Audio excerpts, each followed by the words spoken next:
Isang mapagpalang araw na naman sa ating lahat mga kaibigan.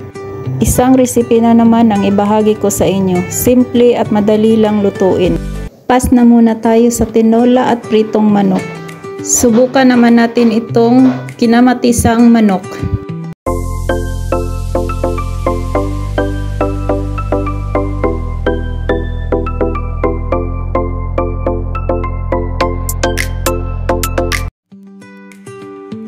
Una kong hiniwa ang isang buong manok, pero depende na sa inyo kung gaano kalalaking hiwa yung gusto nyo.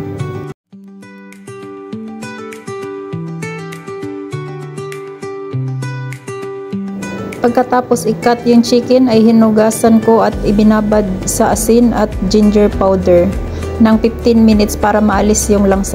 Optional lang naman yun, pero kasi ako gusto ko yung binababad talaga kasi para mawala yung langsa. Habang nakababad pa yung chicken ay nag-prepare ako ng mga sangkap. At dahil nga kinamatisan kaya dapat maraming kamatis. Sa akin 3 kamatis na malalaki yung ginamit ko. Hiniwa ko lang ito ng maliliit. Pwede rin naman mag-add ng tomato paste or tomato sauce, pero ako mas gusto ko yung fresh na tomato yung gagamitin. Tapos isang malaking onion. Kinat ko lang din ito ng maliliit. At kalahating bell pepper.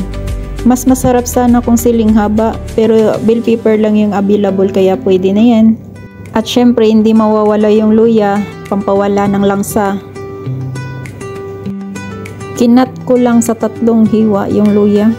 Kailangan lang pitpitin yung luya para lumabas yung katas, para pag igisa mamaya ay lumabas yung aroma.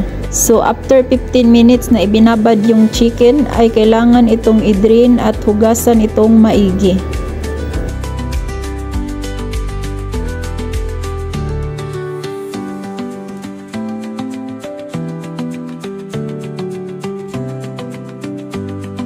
Sa mainit na kaserola, naglagay ako ng oil at iginisa ko yung ginger.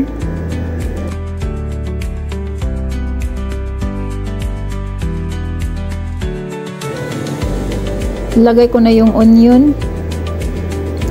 Paghalo-haluin lang ulit.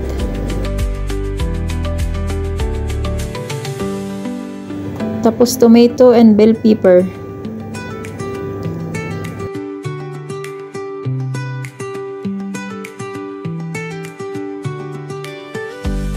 Naglagay ako ng bay leaf at black pepper.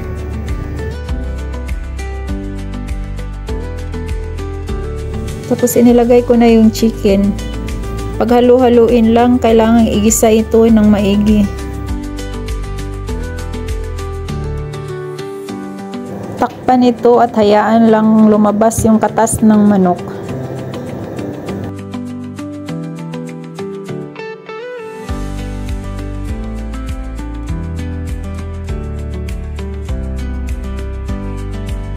Season ko lang siya ng black pepper powder, salt, paprika, and chili flakes.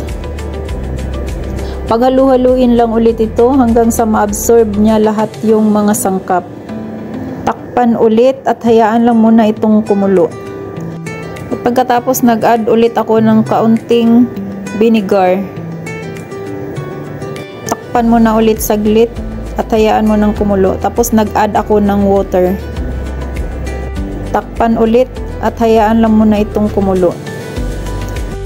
At ang panghuli ay nilagay ko na ang repolyo.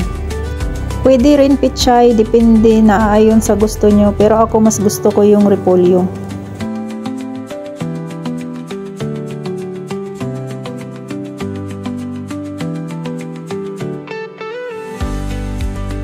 Pakuluin lang saglit hanggang sa maluto yung repolyo. Ayan, luto na ang ating kinamatisang manok. Kaya ihanda mo na yung extra rice mo kasi sa sarap, mapaparami ka talaga ng kain.